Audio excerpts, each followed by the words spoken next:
Chapter 673, Blood Text. Layers of pea vines that appeared as though they were capable of weaving into a stairway into heaven dropped and shrank back into the soil. Be it the Saint of Darkness's main persona or Leomaster's good side, they vanished. Only Catlia stood at the top of the boulder, surveying her surroundings with a blank look. Queen Mystic threw Leomaster's main and good side back into his own dream. Or did she pull them elsewhere in an attempt to understand the unique traits necessary for entering the forsaken land of God? It seems like it's impossible to pull these two personalities into different dreams. Otherwise, Queen Mystic would have long conversed with the good Leomaster individually, as well as agree to help him defeat the devil in exchange for relevant information, without going through so much trouble.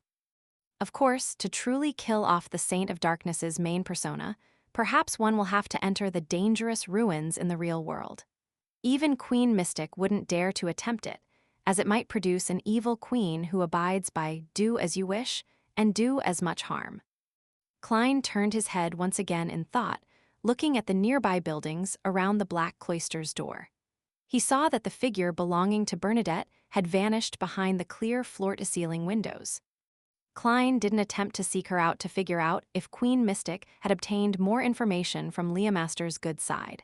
This was because he remembered Jayaman Sparrow's core persona, Mr. Fool's Blessed. And Admiral of Stars knew very well that, in Mr. Fool's tarot gathering, the sun came from the City of Silver in the forsaken land of God. To say that Mr. Fool didn't know the method of entering the forsaken land of God was unbelievable. Therefore, as a Blessed, Jayaman Sparrow definitely lacked the motivation to delve deep into the matter. There are many matters where the case is true that a persona which brings you success will also make you fail. This is a flaw for Faceless. Klein retracted his gaze and looked back at the projection of the Giant King's court on the opposite mountain, only to realize that the frozen sunset was slowly returning to the horizon. On the same mountain, the boulder remained standing as Catlia slowly sat down again, hugging her knees. Noon and night switched thrice, but the actual amount of time that had passed in the outside world was just the daytime of a single day. The future circled around the dangerous ruins and dodged the latent dangers hidden in the safe sea routes, before finally arriving near the entrance of those waters. Klein and company once again saw the ruin which was mostly submerged with seawater from the very beginning. They saw the gray stones and columns, as well as the huge dome at the top. Previously, they could hear loud and clear panting sounds. Bloodless had even painfully pointed out that a corpse was hidden in those ruins. And that corpse was very likely to be the source of the panting. At that moment, the ruin that hid immense danger no longer brought fear to the people on board the future, but joy. This was because it meant that they were about to leave the ridiculous and terrifying waters. At some point in time, Nina had already climbed up to the tall crow's nest and said loudly as she looked at the ruin, there's a ship." "Ship." Klein circled around Anderson Hood, who was blocking him, and approached the shipboard as he focused. Indeed, on the right of the stacked stones and stone columns, there was an ordinary three-mast sailboat docked by it. As there was something in the way, it would be difficult for the people on board the future to notice it if they weren't viewing it from a high vantage point or looking carefully. The sailboat floated there without a single sailor on board. The silence made it terrifying. It's as though it was all eaten by the ruin. Anderson came over and shook his head with a sigh. In these waters, one mustn't go close unless one knows the ruins well. A person who dares outline the mural of an angel of fate doesn't have the right to say that. Your treasure-hunting team claimed to be rich in experience, but in the end, aren't you the only one left from it? Klein didn't turn his head as he lampooned. At this moment, Catlia also came to the deck as she looked at the sailboat docked by the ruin. During this entire process, she didn't give Jayaman Sparrow a glance. It was as though he didn't exist. After a brief moment of silence, Catlia raised her hand to remove the heavy glasses on her nose bridge. The deep purple hue in her eyes swirled as though she was trying to outline one complex symbol after another. A pair of eyes suddenly appeared above the empty sailboat. They were a pair of illusory, translucent dark purple eyes. The pair of eyes slowly moved, and circled the deck once before entering the cabin. This Beyonder power is very useful. Speaking of which, based on the means demonstrated by Queen Mystic and Admiral of Stars, the Beyonder powers of a mystery prior has some of the highlights of fairy tales. Man, will Queen Mystic be able to turn people into frogs?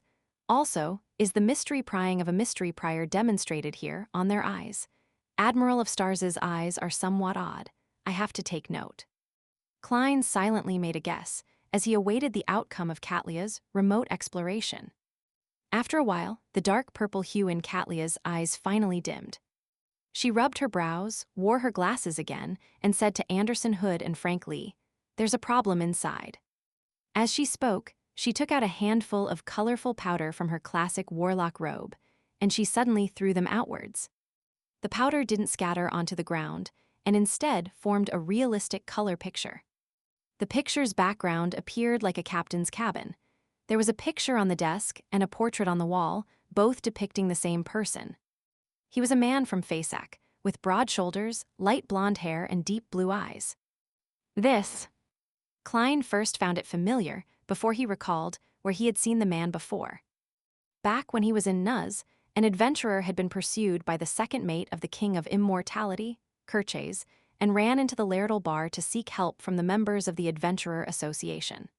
At that instant, among the powerhouses who stood up to provide protection was a muscular man from Fasak who was more than 2 meters tall. Klein had found him rather strong and placed him at sequence 6 at the very least. Why would his ship suddenly enter these waters, and why would he rashly explore a dangerous ruin? Amidst Klein's puzzlement, he carefully observed the supernatural picture on the deck. This time, he saw a pool of blood on the floor, and beside the blood were a few words in Fasak: "The Fountain of Unaging." The last character had a drawn-out mark of blood before it was connected to clear smudges that extended out towards the door. Klein's mind seemed capable of restoring the actual scene. The sequence 6 Fasak man had suffered a sudden attack and fell to the ground, heavily injured. He tried his best to write down the source of his encounter, but just as finished the first few words, he was held by the legs or head by some unknown entity, and he was forcibly pulled away. Considering how the red words weren't wiped away, Klein suspected that the entity that dragged the adventurer away wasn't a living person. It should be the corpse of that ruin. He thought, feeling a headache. The Fountain of Unaging. They came here in search of the Fountain of Unaging, Anderson Hood said in excitement.